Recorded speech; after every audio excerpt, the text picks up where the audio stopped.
Bwana Yesu asifiwe na kusalimu katika jina la Yesu Kristo Bwana wetu. Leo ni siku nyingine nzuri ya Jumapili.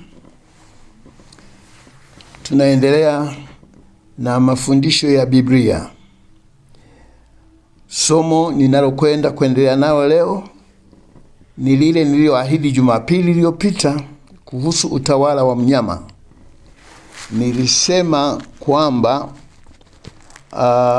somo hili ni refu, sitaweza kumaliza vipengele vyote. Nitajaribu kurudia tena wiki inayofuata, na ni leo. Tulikuwa tunazungumza somo la mnyama ambao tulisoma kutoka kitabu cha Ufunuo sura ya 13 inayohusu utawala wa mnyama. Nilieleza habari ya wanyama wawili wanaopatikana katika sura hii. Kuna mnyama wa kwanza na mnyama wa pili. Nilieleza kwamba mnyama wa kwanza ni ufalme. Mnyama wa pili ni mtu atakayeongoza huo ufalme au huo utawala. Nilieleza habari ya sanamu ni nini. Nilieleza habari pia ya jeraha, ambaye alikuwa na jeraha lililokuwa la mauti lakini likapona. Nilieleza kuwa ni ufalme wa Kirumi ambao ulisemwa na Danieli, na ufalme huu uliondolewa na Yesu Kristo. Uliondolewa, ulikufa, ulipotea baada ya miaka kama 500. Lakini kutokana na maandiko, ufalme huu utarudi tena kabla Yesu hajarudi, ili yule mnyama, ili yule mpinga Kristo aliyepangiwa kutoka ndani ya ufalme huo ainuke kama Danieli alivyosema. Maana alisema mnyama au ile pembe ndogo alivyosema Danieli itatokea ndani ya mnyama huyo wa 4. Mnyama wa 4 ni ufalme wa Kirumi, lakini ufalme wake ulikwisha. Ufunuo unatuambia jeraha lake la mauti alilipata, lakini litapona. Nilieleza habari ya chapa mnyama na chapa yake. Tuliangalia chapa nini? Ni utajiri, sio kugongwa mihuri katika vipaji vya uso kama tunavyosikia wahubiri wengi wakisema. Kwa sababu hata waamini tunazo chapa za Yesu katika vipaji vya nyuso, na watu wa shetani nao wanakuwa na chapa. Hatuwezi kushughulika na chapa za shetani kwenye vipaji vya nyuso wakati sisi Yesu ametupa chapa katika vipaji vya nyuso. Hizi ni chapa za kiroho, sio chapa za mwili, sio za moto, sio za vyuma ndani ya ngozi ya mwanadamu, hapana. Leo nataka niongezee katika maeneo ambayo sikuyaeleza vizuri, naona tu nikazie. Sura ya 13 mstari ule wa kwanza, tuliona habari ya mnyama mwenye pembe 10. Nilielezea habari za pembe na vichwa, lakini kuna vilemba, pia kuna majina ya makufuru. Sikuzungumza kuhusu majina ya makufuru. Tuliposoma katika Danieli sura ya 7, Danieli sura ya 7 ule mstari wa 8, wa 11 na mstari wa 20. Tukisoma Danieli sura ya 7, Danieli sura ya 7, kuhusu majina ya makufuru. Mstari wa 8 unasema, katika Danieli 7 mstari wa 8 unasema, nikaziangalia sana pembe zake, na tazama pembe nyingine ikazuka kati yao, nayo ilikuwa ndogo, ambayo mbele yake pembe 3 katika zile za kwanza zikang'olewa kabisa. Na tazama katika pembe hiyo mlikuwa na macho kama macho ya mwanadamu, na kinywa kilichokuwa kikinena maneno makuu. maneno makuu. Mtu anaposema huyu mtu ana maneno makuu, manake nini? Sio maneno mazuri, ni maneno ya kebei, maneno ya matusi, maneno ya dharau, maneno ya kiburi. Mstari wa 11 unasema, nikatazama wakati huo, kwa sababu ya sauti ya yale maneno makubwa iliyonena ile pembe, na litazama hata mnyama yule akauawa, mwili wake ukaharibiwa, akatolewa ateketezwe kwa moto. Kitakachomwadhibu huyo mnyama, huo ufalme, ni maneno makuu. Lakini maneno makuu hayo yanatokana na ile pembe, ndiyo yenye maneno makuu iliyochipuka ndani ya mnyama. Hiyo pembe ni mtu.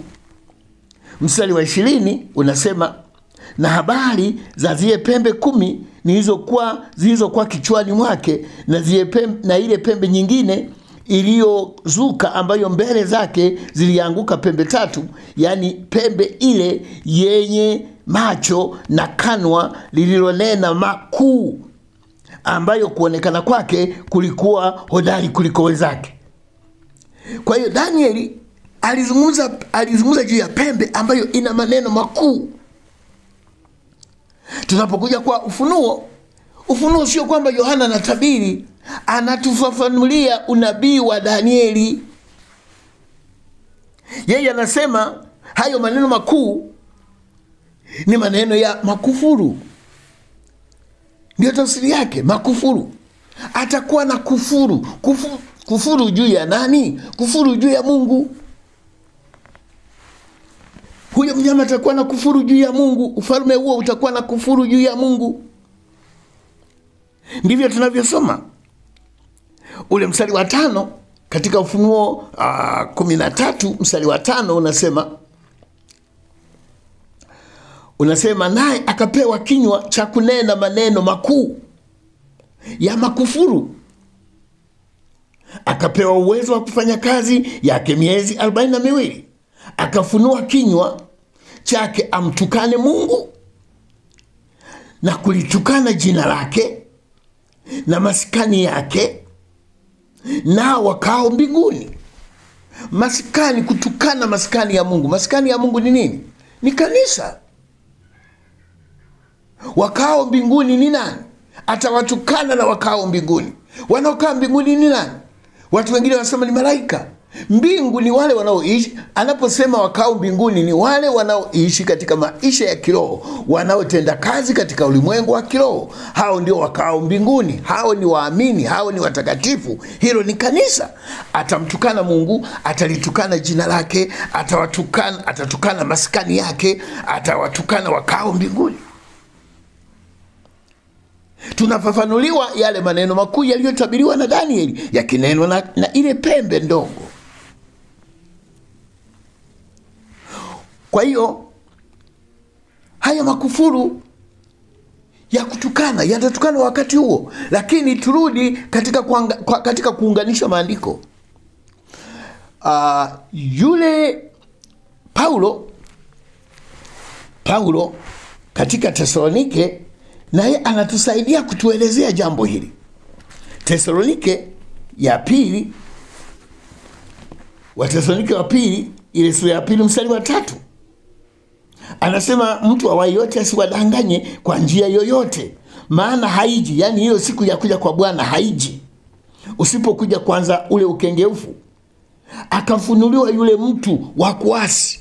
Huku tuliambiwa, Daniel ametuambia pembe ndogo, lakini katika Ufunuo tunasoma ni mnyama. Paulo naye anatusaidia kufanua, anasema ni mtu wa kuasi, mwana wa uharibifu, na ni mpingamizi, ajiinuae juu ya kila kitu kinachoitwa Mungu, na yeye anataka kuwa Mungu, anajiinua na kujifananisha na Mungu. Wakati Danieli anasema chukizo la uharibifu, yeye Paulo anasema ni mwana wa uharibifu, yani ni mtu. Unaona? Kwa hiyo tunaona na atajiinua juu ya Mungu. Hayo ndio maneno makuu. Na Paulo huyu katika sura hii anasema na roho yake inatenda kazi hata sasa, lakini yuko anaizuia isionekane, ila Roho ipo inatenda kazi hata sasa. Tangu kipindi chote cha kanisa, roho ya mpinga Kristo inajaribu kupingana na kanisa, kujiinua, lakini Yesu Kristo kwa nguvu zake anaishusha chini isilidhuru kanisa. Nasi tunahitaji kutambua haya, tunahitaji kuomba, hatuhitaji kuungana ovyo ovyo na mambo ya mpinga Kristo. Roho yake inatenda kazi hata sasa. Tusipompa Roho Mtakatifu, tusimpa Mungu nafasi ya kutufundisha na kutufunulia, tutaungana na kazi za mnyama, tutaungana na kazi za pembe ndogo, tutaungana na matendo ya huyu mnyama hata sasa, maana roho yake ipo inafanya kazi sasa kwa kusudi la kuliangusha kanisa. Hebu nieleze kidogo. Mifano inaweza kuwa mizuri au sio mizuri, lakini ipo. Yesu Kristo katika Mathayo sura 23. Mathayo 23, Yesu alisema, msimuite mtu baba. Msimuite mtu baba, maana mnaye baba mmoja tu. Kwani Yesu hakujua kwamba sisi wanadamu tuna baba waliotuzaa? Alijua. Je, alitukataza baba zetu waliotuzaa tusiwaite baba? Hapana. Alikuwa na maana gani anaposema msimuite mtu baba? Wakati tuna baba tunawaita, tuna watoto wanatuita baba. Je, watoto wetu waache kutuita baba? Je, sisi tuache kuwaita baba zetu baba? Alikuwa na maana hiyo Yesu? Hapana. Anazungumza mambo ya kanisa, mambo ya kiroho. Sasa hivi kuna roho imejiingiza katika kazi ya Mungu. Kwa mfano, Mungu ametuweka tuwe wachungaji. Yesu mwenyewe anaitwa mchungaji. Yesu ni mchungaji, na ameturithisha kazi yake, nafasi yake, tuitwe wachungaji. Lakini tunaona haitoshi. Mtu haridhiki kuitwa mchungaji, anadai aitwe baba mchungaji. Ubaba unatoka wapi? Wewe umepewa kuwa mchungaji, ubaba unatoka wapi? Unasema mniite baba mchungaji. Wakikuita mchungaji wamekuvunjia heshima. Yesu aliposema msimuite mtu baba, alikuwa na maana gani? Mungu ameruhusu, ametupa nafasi za waskofu, lakini watu hawaridhiki kwa sababu askofu ni jina la Yesu.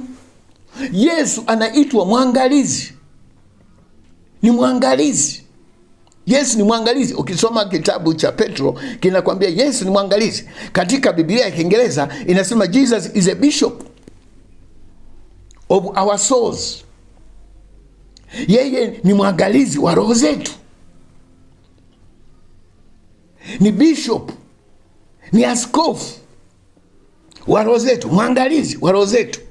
Ndio maana Mungu alianzisha nafasi katika kanisa wawepo maaskofu, yani waangalizi wa kanisa.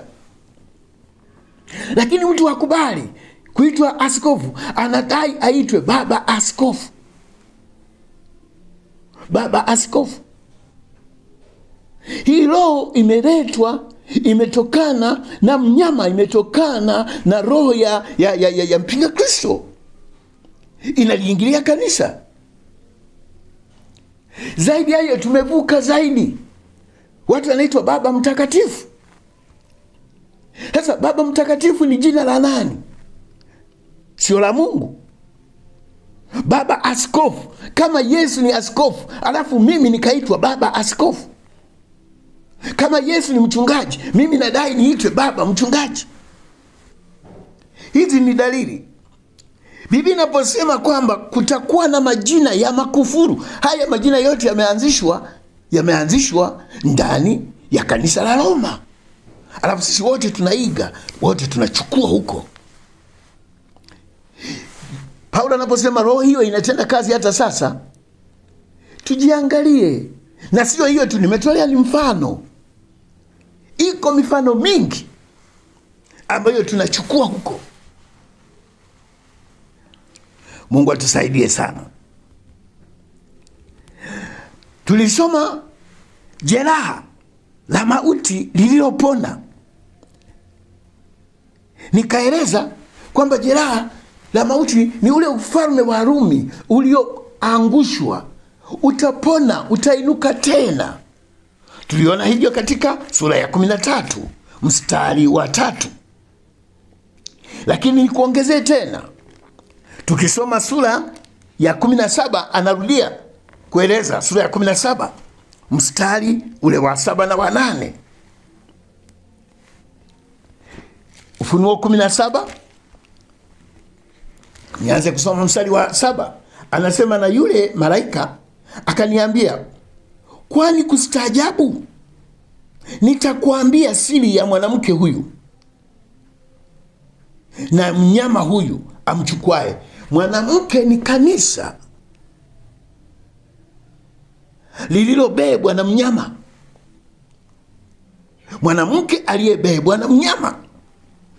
Mwanamke ni neno linalowakilisha kanisa, linabebwa na mnyama. Mnyama ni ufalme wa Rumi. Nitakwambia siri ya mwanamke huyu ambaye mnyama huyu anamchukua, mwenye vile vichwa 7 na zile pembe 10, kutoka kuzimu na kwenda kwenye uharibifu. Anasema, na wakao juu ya nchi, wasioandikwa majina yao katika kitabu cha uzima tangu kuwekwa misingi ya ulimwengu, watastaajabu wamuonapo yule mnyama, watamshangaa. Kutokea kwa ufalme wa dola ya Kirumi, kabla Yesu hajaja, wote wasiomjua Mungu, wasioandikwa majina, wasio wa Yesu watashangaa, watachanganyikiwa. Lakini wale wanaosoma maandiko na kumwelewa Mungu hawatashangaa. Wataona ni wakati wa kutimizwa mambo yaliyotabiriwa na Danieli na yamefafanuliwa na Yohana katika Ufunuo. Watashangaa.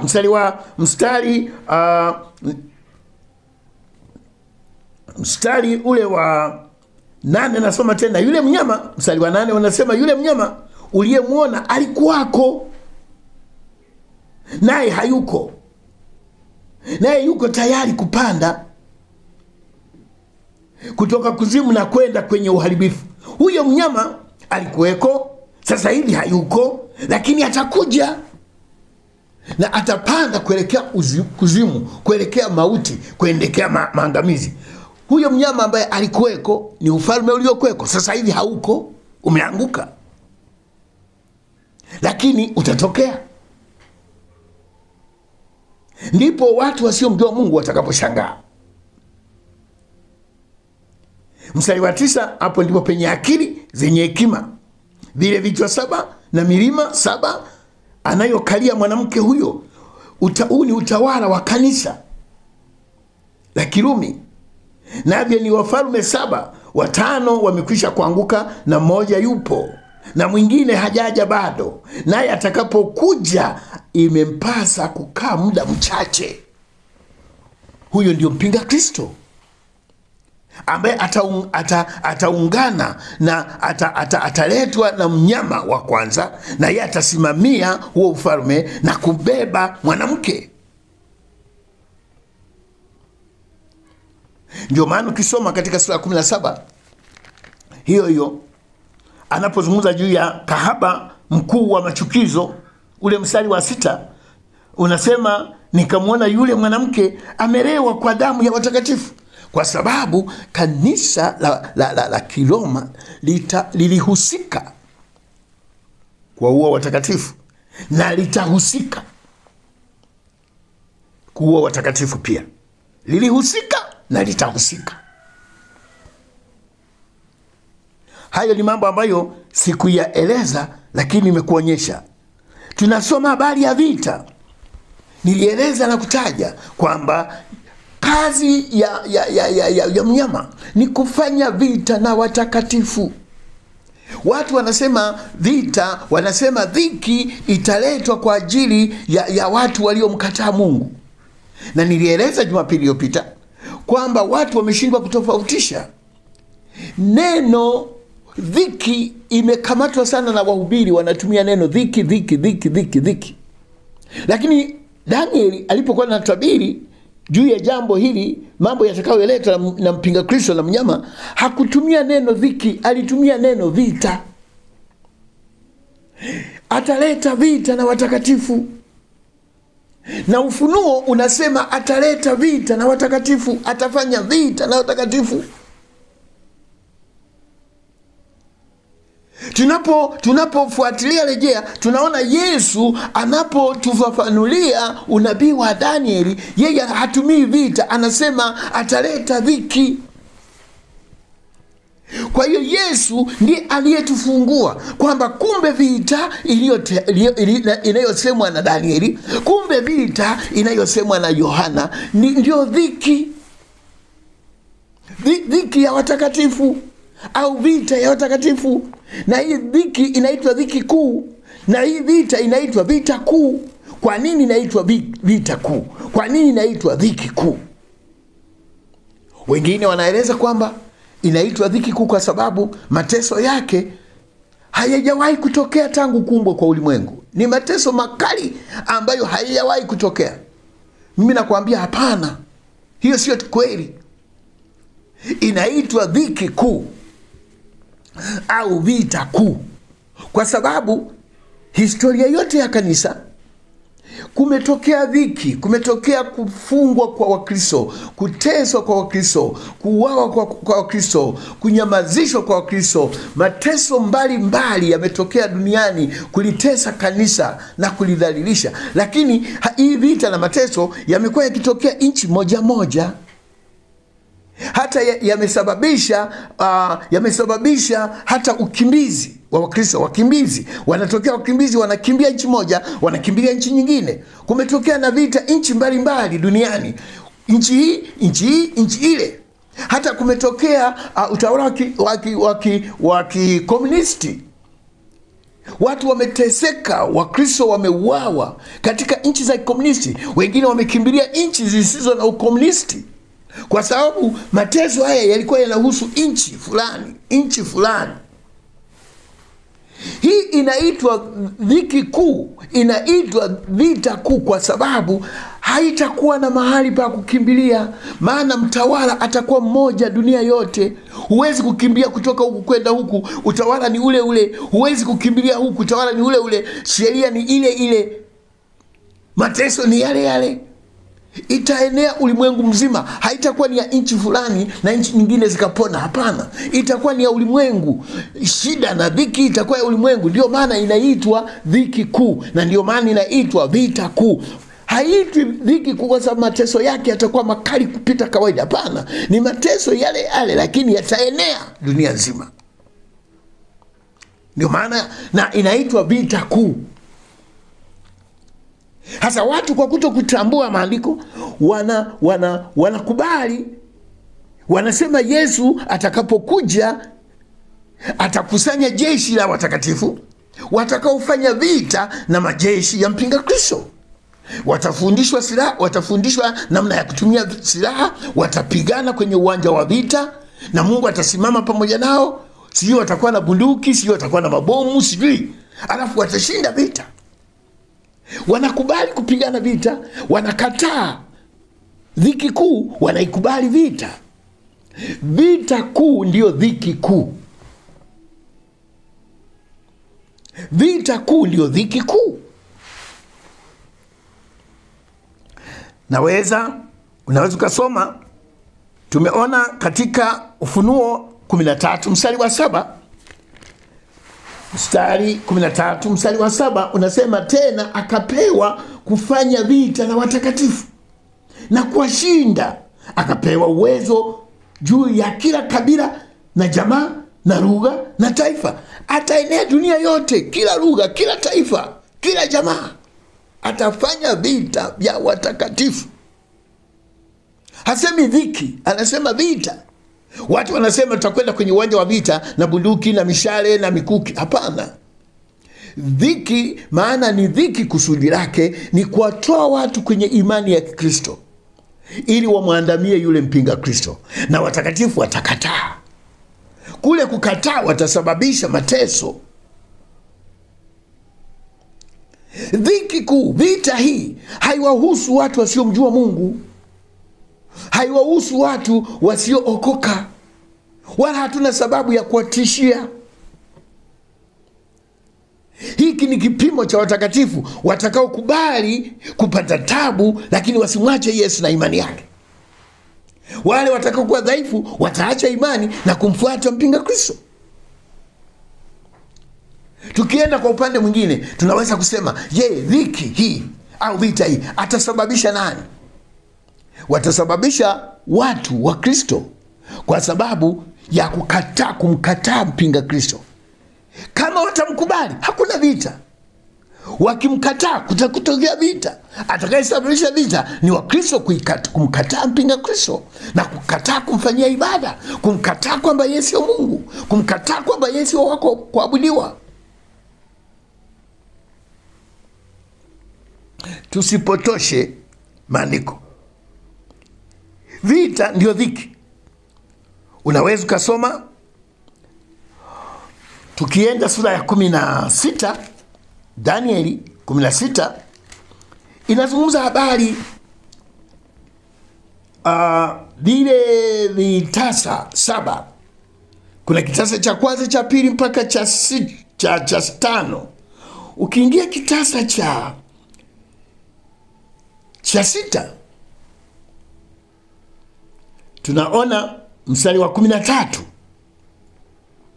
nikaona roho 3 za uchafu zilizofanana na viura zikitoka katika kinywa cha yule joka ambaye ni Shetani, na kinywa cha yule mnyama ambao ni ufalme wa Rumi, na kinywa cha yule nabii wa uongo ambaye ndio mpinga Kristo mwenyewe anayeongoza ufalme. Roho 3 chafu, maana zimeungana. Mstari wa 14, hizo ndio roho za mashetani zifanyazo ishara zitokazo kuwaendea wafalme wa ulimwengu wote. Ulimwengu, hizi roho ya mnyama, roho ya joka, roho ya mnyama, roho ya mpinga Kristo, zitawaendea wafalme wa ulimwengu wote na kuwakusanya kwa vita ya siku ile kuu ya Mungu Mwenyezi, kuwakusanya waungane, kuwatesa wa Kristo, kutesa kanisa, kuzifuata, kuzitekeleza sheria zilizoandaliwa na mnyama ili ziwakandamize wa Kristo. Hiyo ndio inaitwa vita kuu. Mstari wa 15, tazama naja kama mwivi, heri akeshaye na kuyatunza mavazi yake, asiende uchi kama watu, hata watu wakaione aibu yake. Mstari wa 16, wakawakusanya. Kwa nini hayo maelezo yamekaa katikati?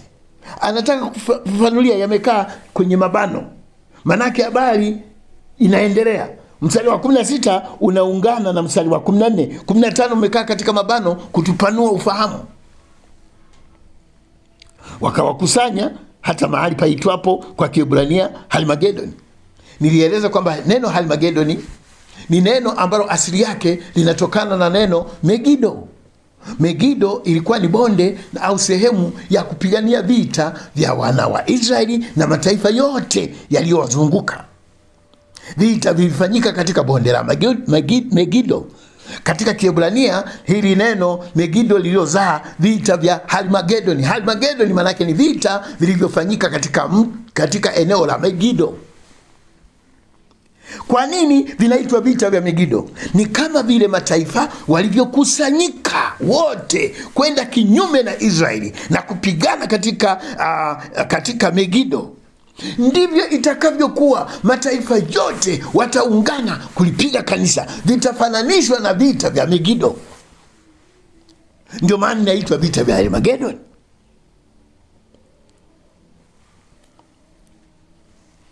Kwa hiyo sura ya 16 inaeleza pia vita. Kwa nini vita? Kwa nini mambo yanarukaruka? Nilikueleza kwamba kitabu cha Ufunuo unaona hakijaenda na utaratibu ule mmoja. Kinaweza kueleza jambo, kinafika mahali kinakata, anaingiza jambo lingine, anakwenda mbele, anakata, anaingiza jambo lingine, anarudi lile la nyuma, anaenda nalo, analikata, anakwenda la mbele, alafu baadaye anarudi la nyuma. Kitabu kisicho na mpangilio. Ndio maana naona vita vya mnyama vinaonekana sura ya 13, tunasoma sura ya 16, tunasoma sura ya 17.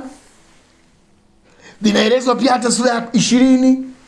Hapa katikati yanaingia mengine. Kitabu cha Ufunuo hakijaandikwa kwa mpangilio.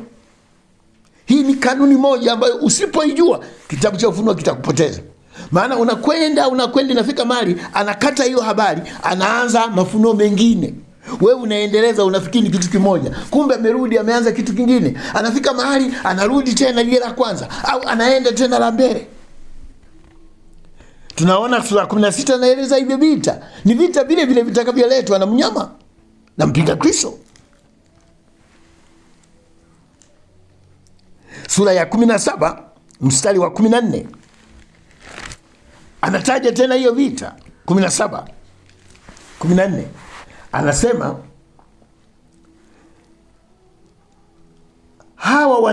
anasema nisome kuanzia 12.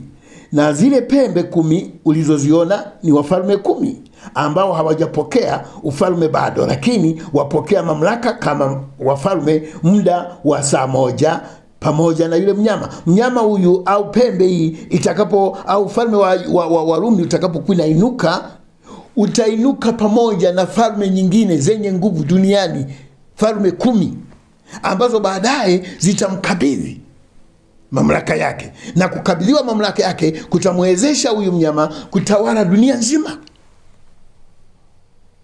Mstari wa 13, hawa wana shauri moja, nao wampa yule mnyama nguvu.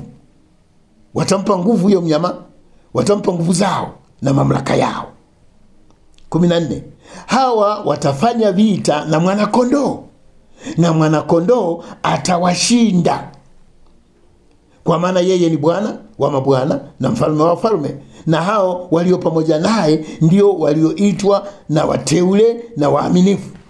Katika sura ya 7 ya 13 mstari wa 7 tumesoma atafanya vita na watakatifu naye atawashinda.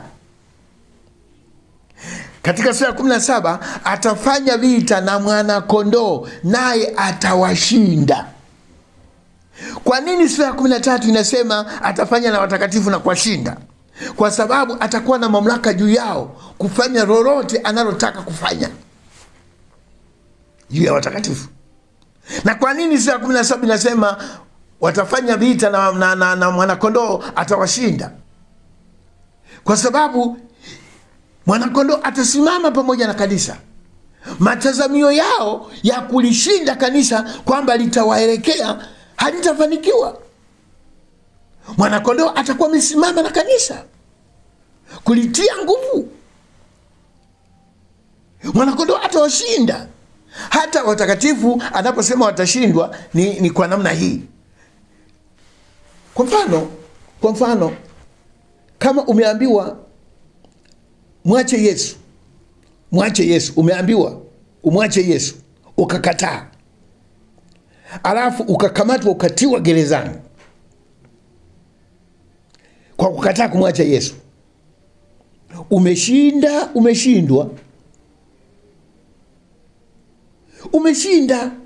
ila ungekubali ungekuwa umeshindwa, lakini kwa kuwa umekataa mpaka kukubali kuingia gerezani, umeshinda. Na pale anaposema watashindwa, maana yake nini? Ina maana tu ile kwamba atakuwa na mamlaka juu yao, ataweka gerezani, atawaua wengine, ataonekana amewashinda, lakini kiukweli atakuwa amewashinda. Ndio maana katika sura 17 inasema huyu mwana-kondoo atawashinda. Hata ukiuawa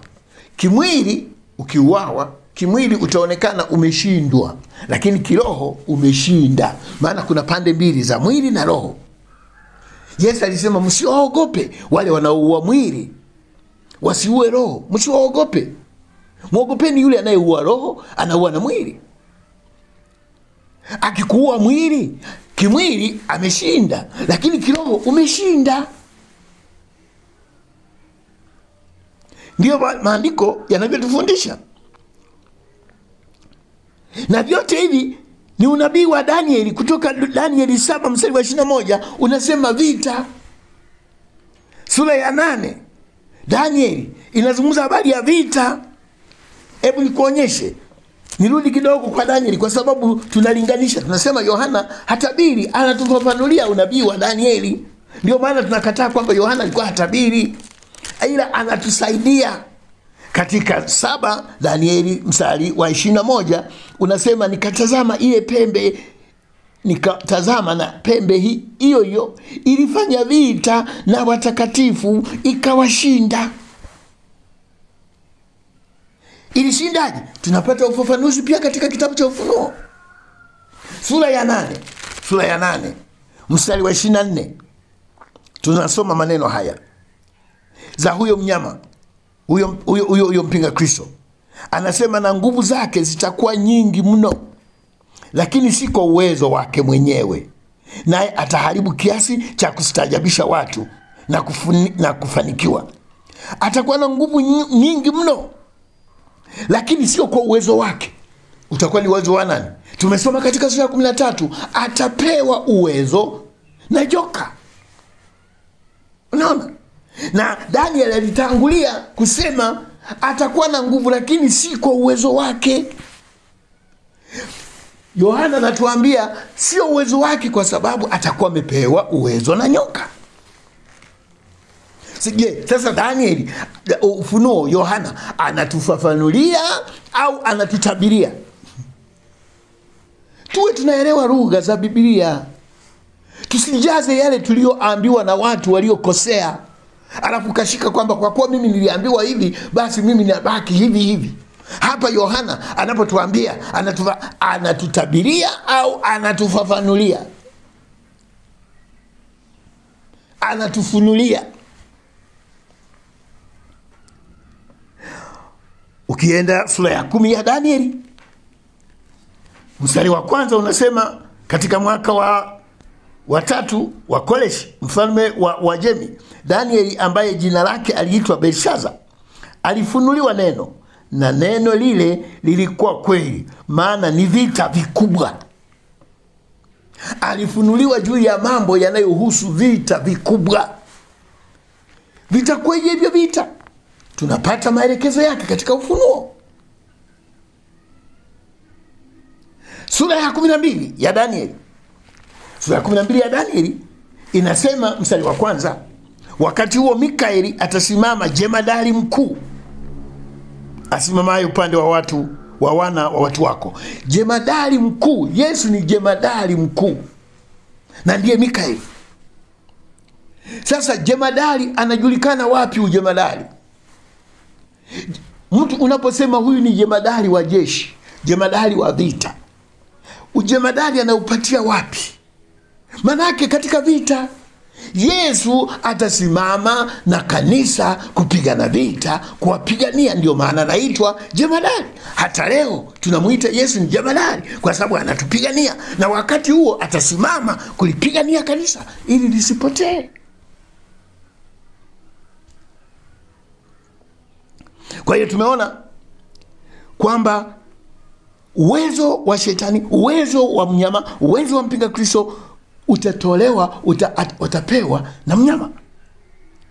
Tumeangalia vita tena katika sura ya 20 ya Ufunuo. Pia inaendelea, ameruka, amezungumza tena katika sura ya 20 ya Ufunuo mstari wa 7. Anasema, na hiyo miaka 1000 itakapokwisha, shetani atafunguliwa. Kipindi cha kanisa shetani amefungwa. Kabla Yesu kuja mara ya pili, atatangulia kwanza shetani kufunguliwa. Na akifunguliwa atafanyaje? Ule uwezo wake aliokuwa nao mara ya kwanza, sasa alikuwa hautumii ipasavyo, atampatia mnyama autumie. Kwa hiyo sisi tutakuwa hatumuoni shetani, tutakuwa tunamuona mnyama. Watu hawamuoni Mungu, wanawaona watumishi. Tunapokosa nguvu za Mungu, watu wanadhani Mungu hana nguvu. Kumbe ni sisi tumezipunguza nguvu za Mungu. Kumbe sisi tumeharibu. Watu hawamuoni Mungu, wanatuona sisi tunaotumika katika ufalme wake. Watu hawatamuona shetani, hawatamuona joka, watamuona mnyama, watamuona mpinga Kristo, maana nguvu zake na uwezo wake ameweka humo. Na mnyama atakapofunguliwa, akitoka kifungoni mwake, mstari wa 8, atatoka kuwadanganya mataifa walio katika pembe 4 za nchi. Tumesoma katika sura ya 16, atawakusanya mataifa wa dunia yote, awapeleke kwenye vita vya Armagedoni, yani vita kwenye bonde lililokusanya mataifa mengi kupigana vita. Hapa akitoka kifungoni, atawadanganya mataifa wa pembe 4, yani wa dunia yote. Anaweka pale neno Gogu na Magogu. Kwa nini inaitwa Gogu na Magogu? Gogu na Magogu ni vita vilivyopigwa.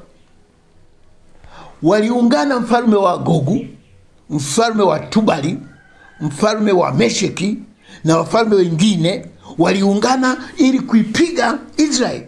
Mungu akasimama na Israeli, akawapiga wale maadui, akawashinda maadui pamoja na muungano wao. Vita hivi ambavyo mataifa wataungana kinyume na kanisa vinafananishwa na vita vya Gogu na Magogu, na walivyoshinda. Kuwakusanya kwa vita ambao hesabu yao ni kama mchanga wa bahari. Watakuwa wengi, maana dunia nzima wameungana kulifisha kanisa. Ni wengi kama mchanga wa bahari. Mstari wa 9 unasema, wakapanda juu ya upana wa nchi, wakaizingira kambi ya watakatifu. Kambi ya watakatifu iko wapi? Wakalizingira kanisa. Wenye imani duniani pote watakuwa wamezingirwa. Katika ulimwengu wa kiroho, watakatifu wote, waamini wote, wanaomcha Bwana watakuwa wamezingirwa. Wakapanda juu, maana kanisa liko juu, limeinuka mahali palipoinuka. Watakatifu wako mahali palipoinuka, na majeshi yatainuka ili kuwazingira watakatifu. Wakapanda katika upana wa nchi, wakazingira kambi ya watakatifu. Kanisa linaitwa kambi ya watakatifu na mji uliopendwa. Kanisa ni mji uliopendwa. Watauzingira mji uliopendwa, wataizingira kambi ya watakatifu. Ndipo moto ukashuka kutoka mbinguni ukawala. Wakiwa wamezingira, kabla hawajafanya kitu, moto utashuka na kuwala. Je, kwa nini anatuambia hivi? Anatufafanulia kwa sababu Danieli katika sura yake ya 11, Danieli akielezea tukio hili katika sura yake ya 11, alitumia lugha ngumu kidogo isiyoweza kueleweka. Mstari wa 45 anasema hivi, naye ataweka hema zake za kifalme kati ya bahari na mlima mtakatifu wa uzuri. Mlima mtakatifu ni kanisa. Ataweka hema zake ili kulishambulia. Lakini akiwa ameweka hema zake, lakini ataifikiria ajali, wala hakuna atakayemsaidia. Atapatikana na ajali wakati amejipanga na kuweka miguu yake ili aliangamize kanisa. Atapatikana na ajali. Ajali gani hiyo? Ndio anayetufafanulia Yohana katika sura 20. Anasema wakiwa wamezingira kanisa, kwamba sasa tutaliangamiza kanisa, moto utashuka na kuwala. Hiyo ndio ajali. Yesu alifafanua naye kwa lugha nyingine katika Mathayo 24.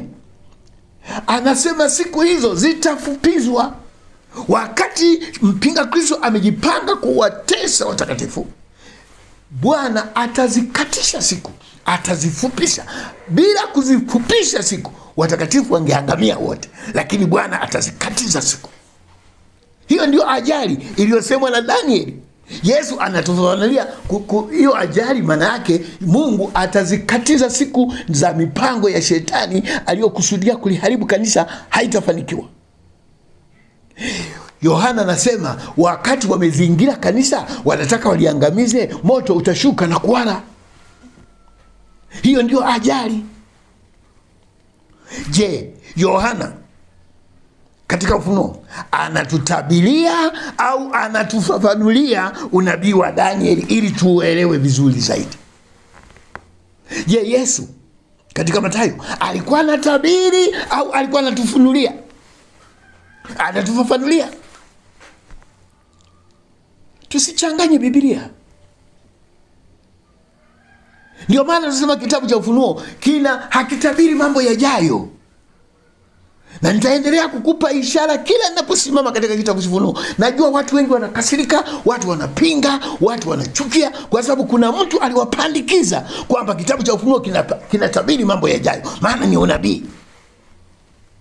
Kwa hiyo wanasubiri mambo yaliyomo ndani, wanayasubiri, eti watayakuta mbinguni, si watayakuta wapi? Huyakuti. Na usipotii maagizo na maelekezo unayopewa na Ufunuo katika Yohana, utaangamia tu. Na yale unayoyangojea ni matumaini yasiyo na tija, ambayo hutayapata. Unatumainia kitu ambacho hakipo. Nimesema katika kitabu cha Ufunuo kuna nabii nyingi zilishatimia. Zimo chache ambazo bado hazijatimia. Katika sura ya 13 nimekusomea na Jumapili iliyopita na somo la leo, ni nabii ambazo zimesalia katika kitabu cha Ufunuo, zilifafanuliwa lakini bado hazijatimia, lakini nyingi zimetimia.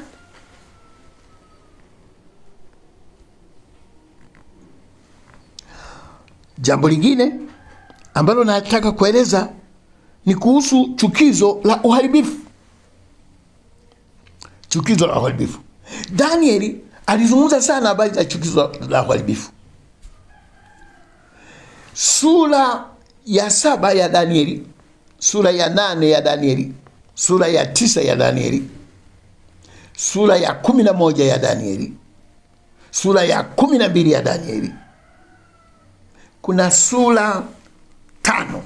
Sura moja ya 10 imejaa utangulizi. Unajua ujumbe mwingi uko ndani ya sura ya 11, ambayo wengi wameichakachua sura ya 11. Wanazungumza, wanasema inahusu si wafalme akina Makabayo, akina Antiochasi, si akina Berenice, si na ndoa. Inasimulia mpaka wameandika kwenye Biblia za mafunzo. Tafsiri hii ni ya uongo.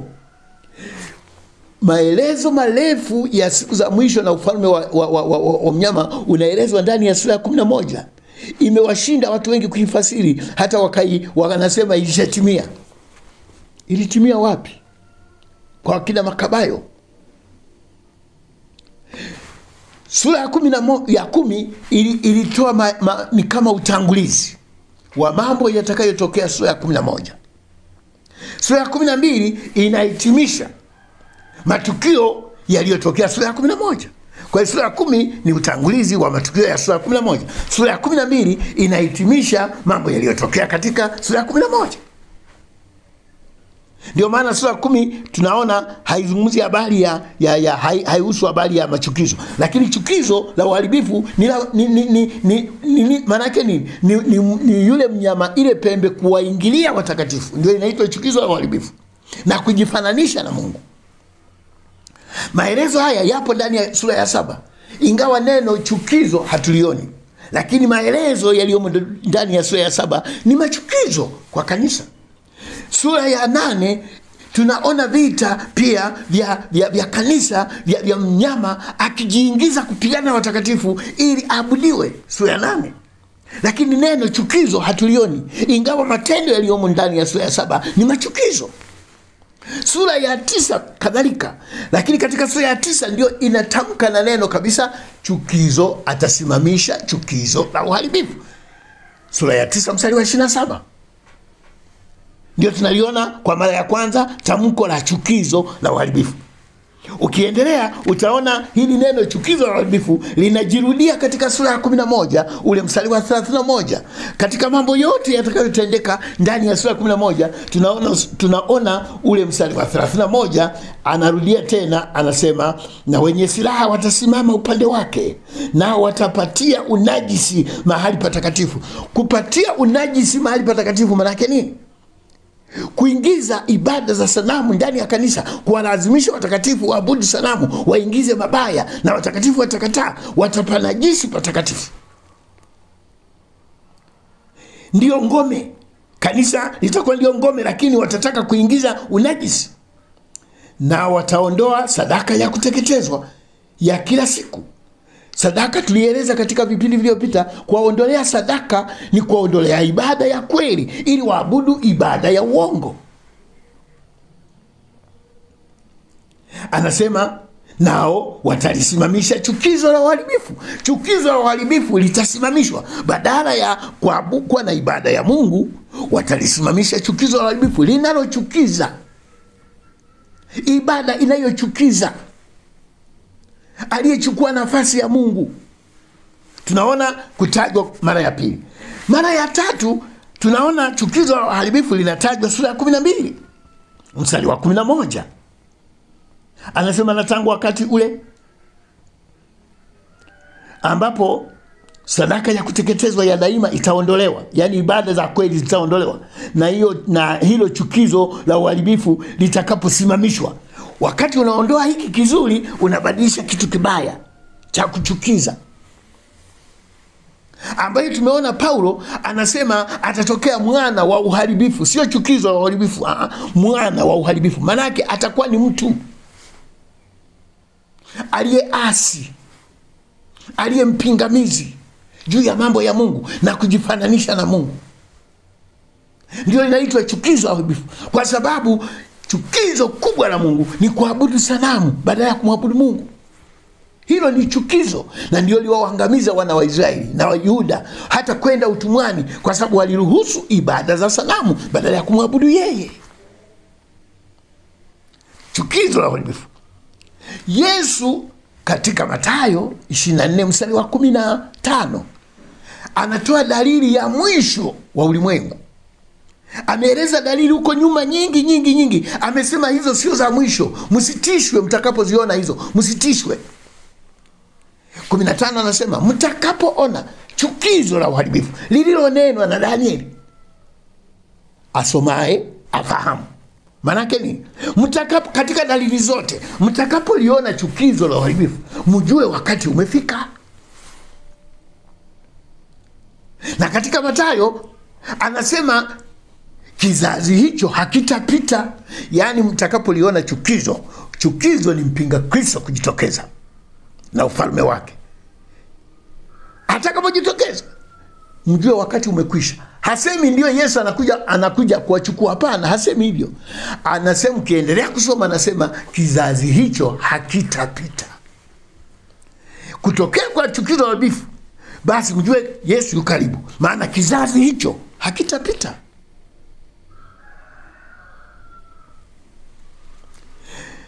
Kwa hiyo Yesu anatuambia habari za chukizo la uharibifu, na Paulo, mpinga Kristo ndio chukizo la uharibifu. Mpinga Kristo ndio dalili kuu ya mwisho wa ulimwengu. Dalili nyingine ni za awali, wala hazitutishi. Tunaambiwa msitishwe, wala sio vita. Na kwa sababu Biblia inazungumza habari ya vita kuu ya mwisho, ambayo tumesema ndio dhiki kuu ya mwisho itakayoletwa na mpinga Kristo kwa watakatifu. Kwa kuwa neno la vita wamelitafsiri vibaya, bila kuunganisha maandiko ya unabii wa Danieli na Ufunuo, wanasema dalili Yesu atakapokuja kutatokea vita kuu ya mwisho ambayo tutapigana. Eti watu watasombwa katika mataifa yote, watakwenda kupigana Israeli. Wanangoja kupigana vita. Wakati wanaikataa dhiki, wanakubali vita. Hii vita kutokana na upotofu huo. Ndio maana ukiona tu vita vimejitokeza, watu wanafikiri ndio ile Yesu aliyosema kutakuwa na vita. Ndio ile Ufunuo na Danieli walisema kutakuwa na vita.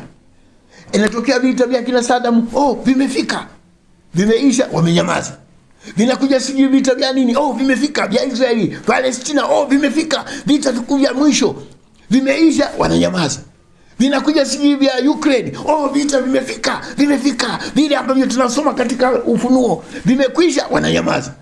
Vita vinavyosemwa katika Biblia sio vya dunia, sio vya mwili, sio vya bunduki, sio vya mabomu, sio vya taifa na taifa. Vita ni vya kiroho kwa watakatifu. Kutakuwa ni vita kati ya ulimwengu na kanisa, kati ya watu wa mataifa na watu wa Mungu, kati ya watakatifu na mpinga Kristo. Hiyo ndio vita vinavyosemwa. Vimesemwa kwa namna mbalimbali tofauti katika Injili. Yesu tumeona katika Mathayo akisema mtakapoona limesimama mahali patakatifu. Biblia inaposema mahali patakatifu, watu wanasema ni Yerusalemu, Uyahudi. Patakatifu sio Yerusalemu, sio Uyahudi. Patakatifu ni kanisa. Vita, chukizo limesimama patakatifu, limeingia patakatifu, limeingilia kanisani. Watu wanasema chukizo litasimama kule Yerusalemu. Chukizo ni nini sasa? Wengine wanasema msikiti kujengwa, wengine wanasema acha mawazo ya kipuzi ya kitoto hayo. Msikiti unamtisha Mungu. Msikiti unamtisha Mungu. Jengo la matofali na mawe linamtisha Mungu. Chukizo ni roho ya mwanadamu na machukizo ya kuabudu sanamu,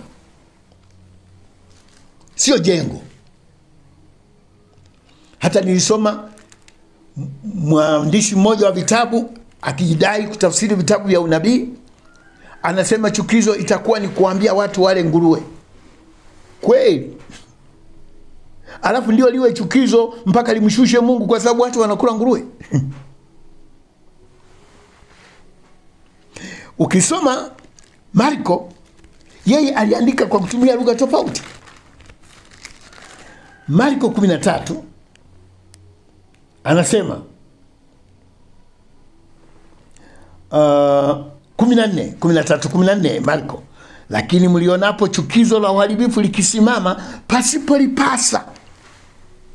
Asomaye na afahamu.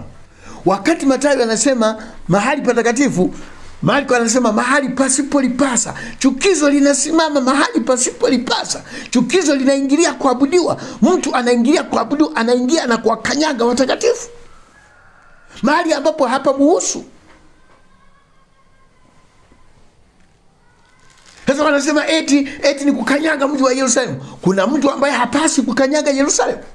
Mbona leo watu wote wanakanyaga Yerusalemu? Hata wezi, hata wachawi wanakanyaga Yerusalemu. Hata waovu kabisa wanakanyaga Yerusalemu. Pana mahali pale ambapo mtu hapasi kukanyaga Yerusalemu ya Uyahudi. Mahali pasipolipasa ni kanisa, ambapo uchafu haupasi kuingia. Ibada za sanamu hazipasi kuingia. Uovu haupasi kuingia. Hawapasi kuingia hapo. Sasa mnyama mpinga Kristo atajitahidi kupakanyaga. Ndilo litakuwa chukizo kubwa mbele za Mungu. Je, Luka anasemaje kuhusu hilo chukizo? Katika sura ya 21. Sura ya 21. Anasemaje Luka sura ya 21? Anazungumzia naye kuhusu hilo chukizo. Mstari wa 20. Lakini hapo mtakapoona mji wa Yerusalemu umezungukwa na majeshi. Umezungukwa na mji wa Yerusalemu. Mji wa Yerusalemu ni kanisa. Utazungukwa na majeshi. Yerusalemu ni kambi ya watakatifu, itazungukwa na majeshi pande zote. Mkiona hilo, mjue Yesu yuko mlangoni. Kizazi hicho hakitapita. Kwa msaada wa Mungu, muda wangu umekwisha. Nadhani nimegusia vitu vingi vinavyohusiana na utawala wa mnyama ambavyo sikuvigusia katika Jumapili iliyopita. Nifike mwisho, bado ni somo kubwa, siwezi kusema nimemaliza yote, lakini kwa sehemu kubwa nimepunguza kwa wale wenye maswali kuhusu utawala wa mnyama mpinga Kristo. Wengine wanasema nifafanue juu ya mnyama, utawala wa mnyama na utawala wa mpinga Kristo. Ni utawala mmoja huo huo. Mungu atusaidie sana. Ninakukaribisha sana. Kwa jina, mimi ni mchungaji mtumishi wako Dr. Zephania Mwarusambo. Namba yangu ya simu ni 0754 0415 99. Namba nyingine ni 0769 00 7328. Namba nyingine ya tatu ni 0677 88 01 99. Kwa mawasiliano tunakukaribisha. Lakini pia nikwambie kwamba tunakuomba, kuna mpango ambao wanafamilia wameanzisha mawazo haya ya kukutana ana kwa ana kwa siku 2 pale Morogoro. Tunaomba watu wenye nia hiyo ujiandikishe basi ili tukutane. Najua wengine mtakuwa mbali lakini hamtaweza kufika. Kama hutaweza kufika, unaunga mkono kukutana kama familia, tuombe pamoja, tujifunze pamoja, tuulizane maswali pamoja, ana kwa ana, sio kwa mtandao tena. Unaruhusiwa hata kutuchangia. Changia basi. Changia, utakuwa umefanya kazi ya Mungu. Unaweza kuwa mbali ukasema mimi siwezi kufika, changia. Tunakukaribisha tarehe 27 na 28 mwezi wa 12 pale Morogoro. Tunakualika pia hata katika kujiunga na chuo cha Biblia mtandaoni. Mungu akubariki sana na uwe na amani ya Bwana. Amen.